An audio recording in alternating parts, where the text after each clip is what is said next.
We're smack dab in the middle of the Doers series of podcasts here on Transit Unplugged. I'm Paul Comfort, and we decided to take a 5-episode arc of our show and do something we've never done before. Talk to people who are not CEOs, people who are 1 or 2 levels just beneath the CEO, or actually out, potential future CEOs, but are actually out now kind of doing the work that the transit agency requires on a leadership level to make it happen. We've had all different titles and different types of positions in transit agencies. Today we talked to my friend, Shofi Ull Azum. He is the Chief Planning and Development Officer for Cherriots Transit System, a mid-sized system in the Salem area mass transit district in Oregon, near the coast. And Shofi's had a great background, as we talked about on the show. I first met him maybe 5 or 6 years ago when he was working at the Kansas City Area Transit Authority. He has great leadership experience comprising capital project delivery, project controls, transportation planning, operations innovation, performance management, fleet electrification. He was honored by Mass Transit Magazine in 2021 as a top 40 under 40 honoree, and he was actually on our podcast back then. And today we talk about the type of research he's doing and the type of hands-on innovation he's doing to improve ridership. This is one of the systems that has exceeded their pre-pandemic ridership by dramatically more. He holds an executive MBA with a major in information technology from Ottawa University and a master's degree in urban planning from the University of Kansas and a bachelor's degree in urban and regional planning from the Bangladesh University of Engineering and Technology. Enjoy this deep dive into how they're actually operating the system and making dramatic improvements in the customer service for the passengers on this episode of Transit Unplugged. Great to be with my friend Shofi Ull Azum, Chief Planning and Development Officer at Cherriots in Salem, Oregon. Shofi, great to have you on the show, my friend. Yeah, likewise. It's been 5 years last time I was in your show. That's right. Is that back when you were one of the top 40 under 40? That's correct. Awesome, man. That's awesome. And back then you were at KCATA, right? Yeah, that is correct. I was the Operational Innovation and Performance Manager at KCATA, leading some innovative projects and some capital projects for KCATA. Yeah, in Kansas City. Yeah. So, but now, how long have you been here at this agency? Almost 3 years, actually. So time flies. And why don't you tell us about it? Cherriots, it's a cool name. I like Cherriots, yeah. Tell us about your transit agency that you work for. Absolutely. So Cherriots is formerly known as Salem Area Mass Transit District, and we provide public transportation service about 78 square mile in Marion and Polk County. Our annual ridership is about 2.6 million, and we have a fleet size of 130 vehicles. And out of those, 20 of those are actually battery electric buses, and 10 of those we have received last month. So that's the fleet size. And we offer fixed route service, and which has 2 parts. One is Cherriots Local, which we operate within the urban growth boundary. And 71% of our revenue hours are dedicated to 21 local routes, which generates about 91% of our system ridership. So you can say this is the backbone of our system, Cherriots Local Routes. And in addition to that, we also have 8 regional routes, express routes. Those are for connecting surrounding small cities like city of Woodburn, Silverton, and some of the top destinations. For example, Woodburn Premium Outlet. And some say this is the number 1 shopping destination in the entire state of Oregon. So we have recently added a bus stop in there so that people can have direct access to that. In addition to that, we also offer a fixed route, complimentary paratransit service Lyft, and dial ride service shop and ride for people with disabilities and seniors. We also operate Oregon's largest van pool program, which is very successful in the state of Oregon, and some say this is the gold standard of service. So this is all we have right now, and we are also exploring some other services like microtransit and bike share for future deployment. And where in the state of Oregon is it? So people can kind of picture it in their mind.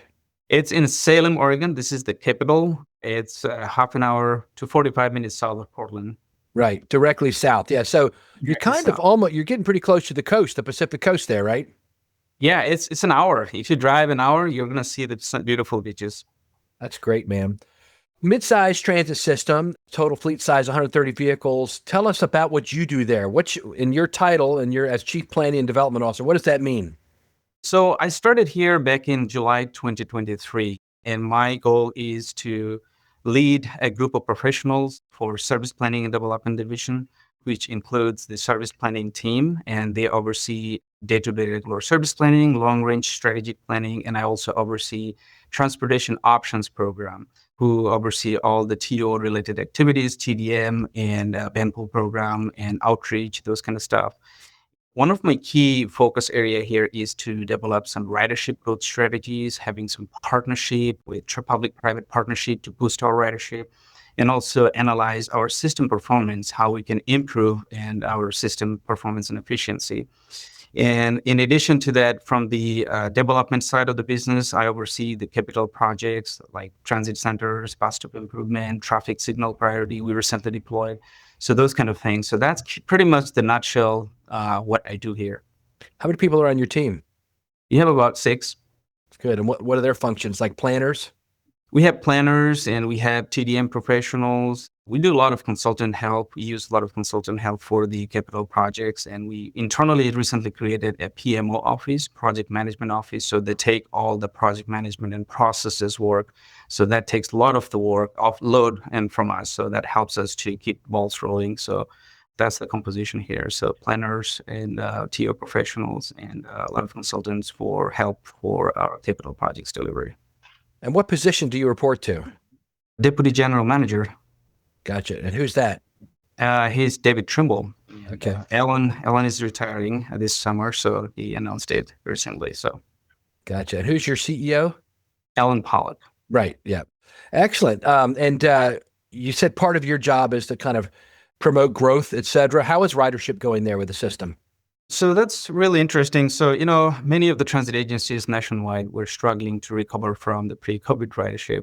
So we are one of those few agencies that have recovered. Not only recovered, our current ridership 3.6 million, and pre-COVID it was 3.2 million. So we're actually 12.5% higher than the pre-COVID ridership level. So we're so proud of it.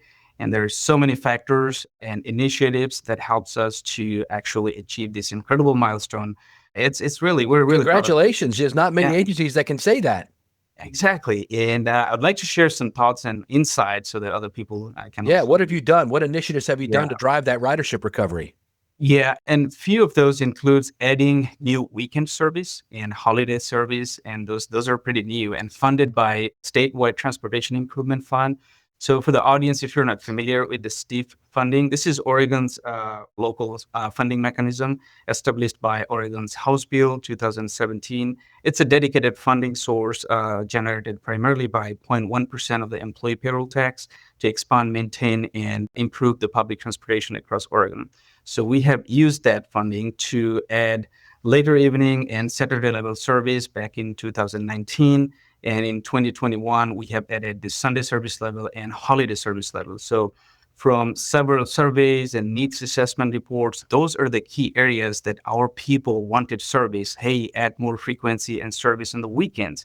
So with that money, we were able to implement what public need was. So that was a huge part of this recovery story. And our board is also very innovative. I'll have to give this back to them. So back in September 2022, we have launched a new program called Youth Zero Fare. So which means anyone below 18 years of age can ride our any service, all the services that we offer for free. So that was a huge initiative approved by the board. It started as a pilot back in September 2022, but with that success, we keep that momentum going. We still have this program. And how do you actually implement that? Do you give the students like a badge or something? Yeah, so it is a partnership with our Salem Kaiser Public School District. So if you're below 14 years age, so 0 to 13, you don't have to have anything. You just go in and then. But if you're from 14 to 18, then yes, you have to have a QR code or a school issued ID. So we work with our school district so that we have validation that, they go to school. So I think we do that verification only for 14 to 18 years of age. How is that funded, that program, to pay for those rides? Did the school system give you some money or the board just figured it out? No, school contributes some. So they have some contribution and we use we take the rest. So I think that's a partnership between us and the school district that helps us to make this possible and also state funding. So when I was CEO in Baltimore, we had 26,000 school kids every day from middle and high school ride our services, and they actually rode it to school. There weren't like yellow school buses. They had it for elementary, but not for that. Are you all used to actually take kids to school and after school events, or do they have their own buses? I think they have their own buses, but I think this is in addition to that. So they Yeah. go to anything, running errands or anywhere, to the jobs or part-time jobs or anywhere they would like to go. So this is additional. You're able to track the ridership, and is it being used by young people? We do track this via UMO. UMO is our fare payment system. So that's the option. So either you can use the tap card run by UMO, or you can use the mobile app. So since they're using those, we have the ability to track the ridership, and it's actually pretty good percentage of our ridership. Pretty much ranging from 25 to 30% of our ridership is coming from that Is that program. right? Wow. Yes. In fiscal year 2024, we had more than 1,000,000 rides only from those youth fair program, youth pass program. So it is incredibly successful, and we're so happy that we had this partnership and our board supported that initiative. That's great. Anything else you got going on? Fair unification? Fare unification, that's another piece. As I mentioned, we brought UMO back in August 2023. So that helps us to do the fare unification, which is basically, and now riders have to pay the same rate, like for our local service and regional service.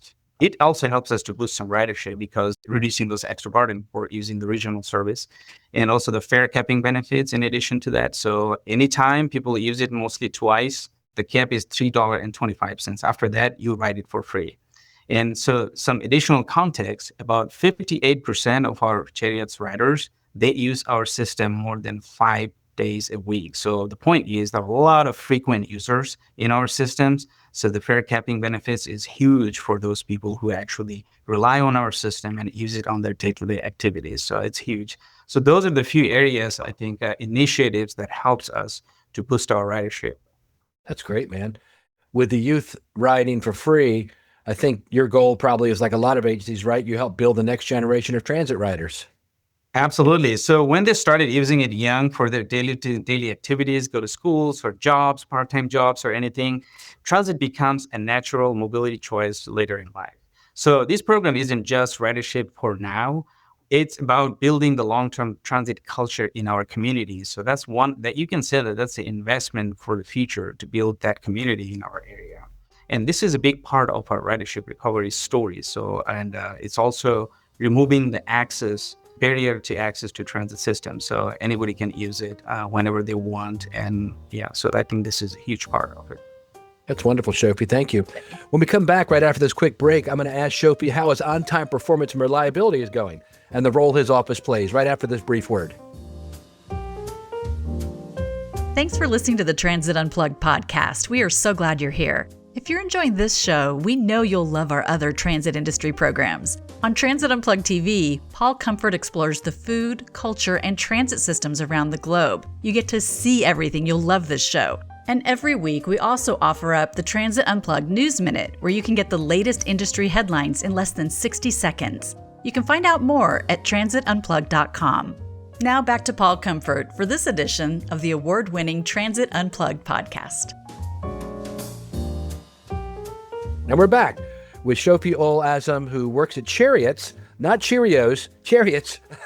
it's almost spelled like that, you know? Sounds well like Cherriots, right? You're right. At Cherriots in Salem area mass transit district, which is in Oregon, right close to the coast. And so we were talking just before the break, Shofi, about your ridership and some new programs you've done to actually see an increase above your regular ridership now is well above what it was pre-pandemic. But tell us about your on-time performance and reliability. That's obviously key for most passengers. Yeah, service reliability is the key. I think this is the foundation of all things that we do. And once you have a reliable service, you kind of build that public trust. And once trust is there, and ridership will thrive. So when I started, there was no way to measure the on-time performance. So back in 2023, so I felt like this is a really important thing for us and for our customers as well. So I brought Swiftly, I conducted a 1-year Swiftly pilot. So I brought them in immediately. They helped us to generate the on-time performance and also releasing the GTFS RT for public facing. So in the transit app, in anywhere, people can track where the buses are more reliably. So that was a huge deal for our customers. They were so happy just looking at this, they can see where the buses are. And this is really good for them. And after that, we deployed the CAT-AVL in 2025. So right now we get everything from CAT-AVL, but I think initially we started with Swiftly. They helped us to this building that trust that, hey, the GTFS RT and real-time prediction is available. That was huge. And in the last quarter, we have seen our on-time performance is actually about 88%, when our agency performance goal is 85%. This is first time ever. So it is huge. And part of that is very intentional actions and deliberate actions. So what we have seen, there are a lot of buses and drivers, they were leaving early. So which is really we can easily control. So we figured that out. And then we worked with our operators and our operations division. So that helps to reduce the early departure. So ultimately that helps us to boost the on-time performance significantly from early 80s to 88%. So that was a huge, huge, huge on us. And also at the same time, we have seen some routes, high ridership routes, they're struggling with on-time performance. And so for that, we brought another technology providers, Light, to deploy a traffic signal priority in that particular corridor. So that was a huge, huge addition to that. Also, the main goal of that deploying the TSP is actually boost the on-time performance for that struggling route, which delivers a lot of ridership in that particular area. So yes, I believe with the availability of the GTFS RT feed and better on-time performance, I think our customers, they can now rely on our system. So we're so proud of it that we have achieved that with the use of right technology and the right deployment. That's really good. Yeah. I think most surveys have showed that that's actually what people care most about is that they can rely on it. Because when they're riding public transit, a lot of times they're getting to work or getting to appointments that have actual specific times. And so, Shofi, I'm glad you were able to identify that early pull-offs are a problem, because I've noticed that too in my career when I was running public transit service around the DC area, that the biggest problem for on-time performance was early or late pull-offs in the morning or after lunch break for the drivers. And that a 5 minute, a short delay in starting or too early would have a ripple effect through all the trips throughout the rest of the day. And so your on-time performance isn't just affected for that first trip, right? Because then you get to the first stop and somebody wants to put a bicycle on, or you have a person with a wheelchair lift that needed. And so that has a cascading effect throughout the day, doesn't it? Yep. So it's key to have road supervisors out at your gates in the morning and dispatch, making sure that they notify the drivers 5 minutes before their break time, or something, some way to notify them. You cannot start late. If you get a 30-minute break for lunch, you cannot take 35 minutes. It'll throw us off the paratransit. It's even worse because then you'll have to move people off that onto other vehicles, right? Yep, that's right. So that's what we did actually. So our road supervisors, they're very active, and our dispatch people, they're right on track. And it's actually, we're proud of them as well. It's a teamwork. Yeah, that's right. It's right. The whole team has to pull together. What about the demographics? Speaking of people, paratransit trips, talk to us about that or your ridership. Have you been able to kind of break that apart and see who's actually riding the service? Yeah, absolutely. So I think it's majority of those riders are low income, and which is not a surprise, and students as well. So in terms of access to those people, about 76% of the minority population and 78% of low income households within our urban growth boundary have access to our existing system. So which means that all the services that we have are aligned with wherever the transit need is. So we're so proud of this, but still it requires additional service. Our recent needs assessment reports and basically saying like, hey, we need more frequency. We need more weekend service. So we know that there is additional demand and need in certain areas, which is really important. And we're aware of it and we're working on it. And another aspect that is really critical for us to make sure that our bus stops are ADA accessible. Only 18% are not, so which means about 82% bus stops are ADA accessible. We have about 800 bus stops system-wide. So that's really good. So it's majority, as I said, 1/3 is youth and students, and majority of chunk of those low income and transit-dependent people. But there are a few choice riders here in our service area. So our goal is not to retain the existing riders, but my goal with all those new innovative ideas to attract the choice riders. So that's why I have some initiatives ongoing, and some of those are coming. My goal is to attract those new riders as well. Do you do surveys of your passengers to see things like cleanliness, safety, customer service, those kind of things? Yeah, absolutely. So we just recently completed our OD survey, origin and destination survey. Basically, we took survey on each and every route. So we just completed that. I think our planning team, they're finalizing the report, but that's our regular ongoing process that we do. And we also have some other community value survey and also a customer satisfaction survey that we do regularly. We have a consultant on board to do that. What we have heard that our riders, they feel safe at our bus stop. So Transpro. So they have done those benchmarking analysis for us. So actually the safety metrics is actually twice than the national average. So our riders, they actually feel safe at bus. And another key findings is bus cleanliness. Our buses are much cleaner compared to the national average. So which are key areas. So we have feedback and we prepare action plan based on those feedbacks. And speaking of feedback, so based on all those surveys and needs assessments, we have prepared a service enhancement plan recently to address all the needs. And what is missing? Funding. So once you have the money, then we're ready to roll. So we are trying to address all those unmet transit needs in our area. And there are like transit desert, there are pockets of areas within our EGB. So we try to address those using different service delivery methods. So we're working on it as we speak, and hopefully we can address those challenges. It's wonderful. Anything else? You mentioned some about TSP and other technology. Anything else you want to share about technology and customer experience modernization? Yeah, absolutely. So what I believe technology can actually help us to not just from internal, but also from the customer side as well. So to do that, we have now real-time passenger information available, and that's high on my list. People need to know where my bus is and reliability wise.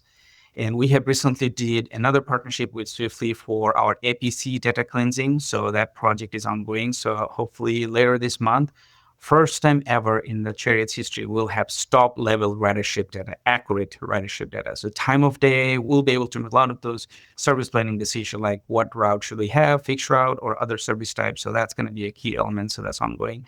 Recently, we have deployed LIGHT, the TSP, traffic signal priority, which I mentioned earlier. So it's along the Lancaster Drive, which is the longest route in our entire system. We have over 500,000 riderships solely coming from one route. Wow. But it has been struggling with on-time performance. To address that, we introduced these traffic signal priorities. When buses are 3 minutes or more late, this signal allows us to stay the light green so that our buses can go through. So this is huge for us, and we're also planning on extending it to other corridors. Another good tool. Fare box replacement project is also ongoing, and we're also exploring better trip planning tools. So that's going to be helpful, as we're also exploring the flexible transit pass program. So this is another thing. Our ridership was way higher when we had state employees in the capital. They were all working here. A lot of people are using it. So what we have figured that we need to offer a flexible transit pass program. So that will allow not only just the transit dependent people, but also the choice riders who have maybe car available at home, but they can use it. So we're also working on that flexible transit pass program to boost our ridership and making our transit system more accessible. We recently completed our bike share study. As I said, I want a multimodal system, not just a bus-only system here. So the recommendation came in as yes, board accepted the study. And as we speak, we're doing microtransit study. And my goal is to develop that plan as well within our service area so that we can have those services available. This is one of the things that our board has priority to for us to become a true regional mobility integrator. So what does that mean? So we should have not only bus, we should have bus and paratransit service, bike share, microtransit service, maybe TNC service after certain hours when ridership is not much, so we can offer a more efficient service. Those are the things that we're working on right now. So, and some other big capital projects like transit centers and some other stuff. So that's great. Yeah, a lot of agencies have gone into partnerships with TNCs, transport networking companies like Uber, Lyft, User, Silverride, those type of companies. And I think a place that a lot of them start doing that is after hours, longer trips, things that actually is cheaper to send basically a single car to pick somebody up than to run the route, right? Yep. That is exactly the plan. So once you have the APC data cleansed, we'll be able to know what's going on in our routes after certain hours. And once you have that reliable data, then it's easy game for us. So after Yeah. 8 p.m., there is nobody rides from 8 p.m. to 8:30 p.m. So we have service until 8:30 p.m. So it's an easy brain, no-brainer decision. So you don't need to spend all the serving hours and money Yeah, from that's after 8:30 interesting. in that particular area. So I'm super excited about that PC data. And once we have that, we're gonna make some really good decisions and based on the data that we'll have pretty soon. So. That's great, Shofi. How about Yeah. your van pool program? You mentioned, do you have one of the largest ones in the state? Actually, the largest. Oh, tell me about that. So, yeah, so Cherriots offer a subsidy for the Benpool program, and we have a partnership with Enterprise, Commute with Enterprise, and we have right now 38 vans. We offer subsidy up to 50%, but typically it's below 40% subsidy, and the rest is picked up by either the riders or the employees. And we have a combination of both. And our occupancy rate is about 70%, meaning that 70% of the seats in those vans are occupied. So reach is huge. And we have about annual ridership and about between 90 to 95,000 ridership in there. So this service is really critical where fixed route is not a viable option. So we have a really strong presence within the urban growth boundary. But what about outside the small cities and work side? They don't have any means. But who are those people working there? Most of those people don't have driving license. They can't speak English. And so those are really depending on needy people. So this program offers those flexibility to those people. This is a huge success for us. And recently, actually, we have received Transportation Options Program Spotlight Award last November 2025. So that's a recognition for the impacts and contribution that we made in the three counties, Marion, Polk, and Yamhill counties, which is we're so proud of. And our board members actually said it in the last month during when I was presenting the annual performance report that this is the gold standard program that everybody look up to. What a good program look like. So, so we're so proud of it, and I think our big partner here is ODOT when it comes to funding. So I appreciate their supporting us with the funding, and That's great. Tell us about what's next for Cherriots. Well, as I kind of like slightly mentioned there about the service enhancements plan that we have prepared based on all the needs and all the gaps and all of those things. So once you have the new money available, we're trying to get an employer payroll tax, which is right now work in progress. Right now, we're working with the business communities. If we have that money or any other funding source from the state or the Fed, then we'll be able to implement that service enhancements plan. So that includes increasing service frequency during the weekends and also during the weekdays, and adding new type of services like microtransit and bike share where appropriate, and also making our transit more accessible and also affordable. So meaning that a better trip planning tool and better transit pass program so that people can use it more frequently. So we're encouraging that more. Those are basically the core areas that I'm focusing on right now. So making our transit system more accessible, more affordable, and providing people multiple options. So it's not just bus. And what I believe, and you'll probably concur that as well. So frequency is king. I mean, if you have a frequent service, then everybody will give it a shot.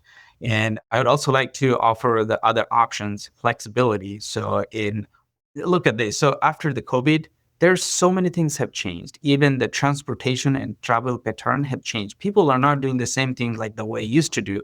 So we need to evolve with those changing travel demand and pattern. And we have cases like there was need to have a certain fixed route in certain areas, but it took us so long to deploy this. Now demand is not there. Funding is not available for many of those cases, the biggest challenge for us. But the point I'm trying to make is we, transit agency, all of us, we need to evolve with the changing need, changing mobility pattern, changing mobility trends, and finding those. There are people in our society, they're not going to use fixed route, but if you offer the other options, when I was talking in different workshops, like, yes, I'm going to try this microtransit because it goes with about my status, about my lifestyle, about the activities that I'm involved with. I'm going to take bike share in my afternoon XYZ activities. So I feel like, okay, we should provide area of options to people. So people pick whatever fits their need, not the other way around. So that's my push, giving the options to people, and then people will pick their choice, their mobility choice. That's great, man. Well, Shofi, thanks for being part of the Doers series. These are some folks who maybe aren't CEOs, but maybe could potentially become CEOs, but are actually doing the work day to day. touching the service, making sure that we provide safe, efficient, reliable service with amazing customer service. Thank you. You've been a great friend of mine for the last 5 or 10 years in our industry, and I'm so happy you're there helping this transit agency reach heights like 15% higher ridership than pre-pandemic. I mean, that's phenomenal. So thank you again. Yeah, thank you. Thank you for listening to this episode of Transit Unplugged, the world's #1 transit executive podcast. I'm Julie Gates, executive producer of the podcast. Many thanks to the team that makes this show happen. Host and producer Paul Comfort, producer Chris O'Keefe, editor Patrick Emile, associate producer Cindy Raskin. Transit Unplugged is being brought to you by Midaxo, passionate about moving the world's people. If you would enjoy behind-the-scenes insights and updates from the show, sign up for our weekly newsletter, which has links to can't-miss conversations with the biggest names in mobility. Head to transitunplugged.com and scroll to the bottom of the page to sign up. Thanks for listening, and we'll catch you on the next episode of Transit Unplugged.